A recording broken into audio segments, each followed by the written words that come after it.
top 5 best games of all time. You'd think this would be a simple list, but it really isn't. So hi everyone, I'm Ghost Masala and welcome back to a slightly different video. I've gone for a non-FIFA video. I know some people didn't want a football/FIFA video, so I thought why not, but so I just went for this, which was, it's an idea, you know, if it does well, it does well, if it doesn't, well then I haven't really lost anything.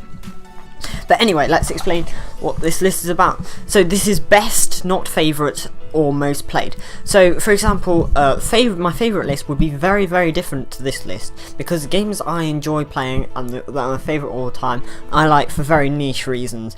And similarly, most played games the games that I've played the most will not be on this list. For example, FIFA would be in most spots, otherwise, you know, FIFA 17, FIFA 18. Is FIFA a good game?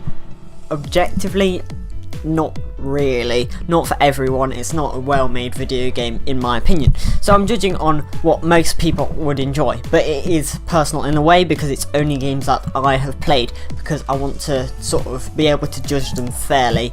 If I haven't played a game, you know, I'm just going to be looking at quotes and stuff that people have written before, so it's going to be sort of a second-hand video. So, you know, I just want to make it a bit personal, but like not completely personal. Anyway, so basically the idea of this list is that there should be a game on this list for everyone that they would enjoy. So hopefully, if you might have already played one of these games on this list and really enjoy it, or you might be inspired by this list to play a game in the future, and then hopefully you go on to enjoy this game, because all these 5 games are amazing games. Most of them I actually haven't played that much of, actually, but they are all great games. Anyway, let's get into the list. And at number 5 we have Rocket League, and Rocket League is of course probably the most popular game on this list, I'd say actually.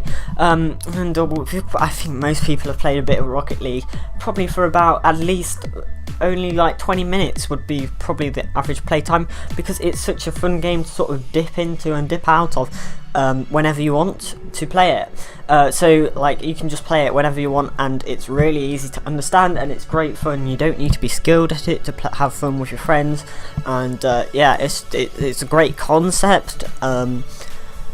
You don't need to be too, as I said, you don't need to be too skilled at it. You can literally just press a button down and your car will drive around. It's pretty easy and also quite fun. However, it doesn't last long. You know, you play a few games of Rocket League, after a bit you start to get bored, unless you're one of the more competitive players, but again, there aren't too many of those. So it's not a sort of game you're going to play for hours and hours on end, because it just gets repetitive after a while. A game to come back to over time and play again. If you haven't played Rocket League, it is absolutely amazing. Just for like maybe an hour with some friends or something like that, it would be great. As for the other stuff, the way it's presented is not brilliant. The colours for me are too bright. It's too overwhelming, the whole colours and stuff like that, and that's an important part of the game. In number 4 we have Pokemon Sun and Moon. Now I'm actually quite a long time Pokemon fan. It's, you know, everyone's got some sort of weird franchise that they like. Pokemon is probably second to FIFA for me in terms of the amount of time I've actually played on the games. FIFA, I've definitely played more FIFA, but Pokemon would be second. And one of the most recent games, Pokemon Sun and Moon, are in my opinion the best in the franchise. Not my favourite games, but they are the best, and I'm going to explain why.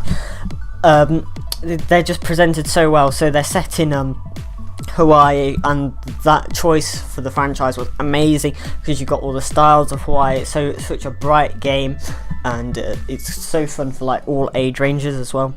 And the sound and music was like hundreds of times better than anything seen before in Pokemon. It just took it to a whole new level. And the only problem with it is that it is not you can't really pick it up and play it. Pokemon is very infamous for this, to being hard to understand. You may think, oh, it's Pikachu, use Thunderbolt. Well, if you actually play a game, it takes a very long time to understand what's going on with all this stuff. So that's probably the biggest downside of Pokemon Sun and Moon. Anyway, at number 3 we have Forza Horizon 3. The execution of this is absolutely amazing. Shame that there's just not enough to do. You can just get in and drive around, and if you have a headset and just and change it to the angle. It's like it's so immersive and just great in that way. It's really good. Sound and music, the radio stations that they've chosen are great. A bit repetitive at the time, and unfortunately the cars don't quite sound real, but it's so fun to just drive around. Like you could just like do crazy stuff like drive into a dam or something like that, or drive off a cliff. So much you can do, and driving is just so fun. It's like I've played other driving games before, such as Forza Motorsport, and it comes nowhere close to Forza Horizon 3. Rocket League is really far away from how good the driving is in Forza Horizon 3. I know I've chosen two driving games, but they are polar opposites to each other. And at number 2 we have Titanfall 2. I'm really good with these numbers matching up with the places that they're in. Titanfall 2 is honestly the best shooter game I've played by miles. Not my most played shooter game, but definitely my favourite. And wow, it is very good. So enjoyable. The guns in this game are on another level. It's so satisfying to just slide along the floor with a shotgun. You can wall run in this game. It's such a fluid game that everything feels like you would be moving in real life. Characters are brilliant too, as I said before. I like characters with good voice lines. There are definitely some of those in this game. The single player mode is very good indeed.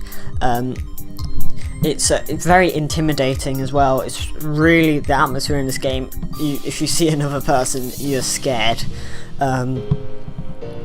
because like you know they can kill you really quickly, and the bosses in the single player story are actually intimidating, unlike in some other games where it's just like you just shoot at him once and it goes down. No, these games in Titanfall 2 you're not going to have that. I actually didn't like using the Titans that much, so that's probably the biggest downside of this game, is that its main point is not actually that good for me, but I mean other people really like using them, so it's definitely a very fun game to use. And finally we have the best game of all time, Legend of Zelda Breath of the Wild, and wow, this is a game on another level compared to the rest of these. Seriously, it feels like you're actually going on an adventure. I know it's a bit of a cliche, but it really is. It's not realistic, but it's immersive. It feels like you're really in the game. Everything in this game is executed so well. You're going to be playing this game for hours just discovering everything. The villages feel like real towns and villages, so a really nice touch in this game was the fact that the villagers have like daily lives, so they like walk around and do stuff all while you're riding on your horse, chasing down some like enemies and stuff like that. And yeah, it seems like it's a real it's an actual real place, because the enemies have like lives as well. They like cook stuff, so it's almost like the game is alive in a way. Sounds really like cringy and stuff like that, but it really is that good that it makes you feel like that. And it gets going from the start as well. Very good start to this game. And also as I said, I like intimidating boss fights, and you're going to get those in this game, with the Lionels in particular. Not the Lionel Messis, but they're sort of centaurs, and yeah, they are probably the best boss in all video game history, in just how good they are.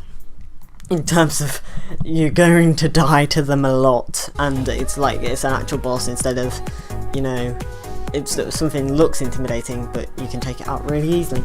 But anyway, hopefully this video has been alright. I may have sounded a bit confused in this video, but because yeah, it's hard to like say what's good about games without actually playing them as you're saying about them. But I can't put gameplay in because I don't have capture cards for all of these games. So yeah, but hopefully if you like this sort of different type of video, I definitely enjoyed making it, then yeah, please leave suggestions for future stuff. and if this does well, I'll definitely think about doing more non-football videos in the future. I won't be doing gameplay though, because I don't really like doing gameplay apart from Road to Hokkaido, so don't ask for gameplay. That's the one thing that I'm definitely not going to do. But if you like this video, like and subscribe, and yeah, I'll see you next time.